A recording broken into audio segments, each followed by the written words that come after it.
there's an opportunity for Morocco to be a gateway to Africa and a gateway in some fields even to Europe.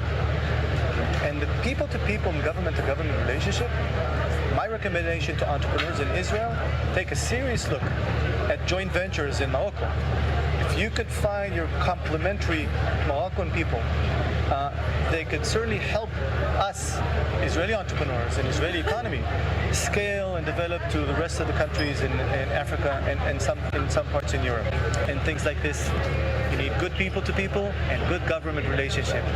Those two elements, which are unique because of the relationship and because of King Mohammed VI, and I want to thank him again for the ecosystem, what he's echoing to the people in Morocco, that I believe that we can make that happen. You know, there are hundreds of thousands of Israeli Jews that origin from Morocco. Almost a million.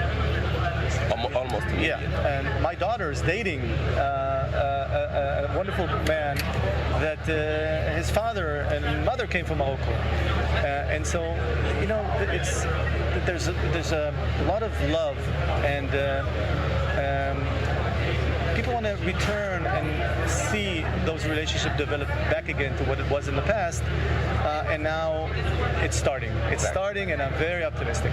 Exactly. Today we are in Mecca in the Siam, the 15th edition of the Agriculture International event, and for the first time Israel is here, and Israel is now as one of the leaders in the agriculture new technology. How do you feel being here?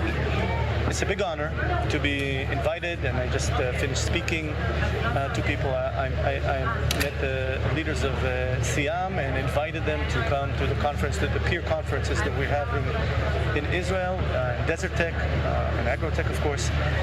And I believe that the more we collaborate, the more we have such meetings like Siam, that will open up the opportunities, and I'm really thankful, and I'm happy I'm here. I'm happy. I'm going to go back home and convey to the Israeli entrepreneurs, take a look at what's happening in Morocco. There's a beautiful opportunity there. Of course, we are talking optimistically, but today, if we talk with numbers, the partnership in the economy is not as expected yet, but you said out of record that the best is yet to come. How? Look at the trend. The growth of the trade between the two countries is really positive and steep. Now, conferences like this, people have business meetings, and they're thinking, okay, wait a minute, is it worthwhile developing these opportunities? And they look backwards, and you know how I can tell what's going to be in the future?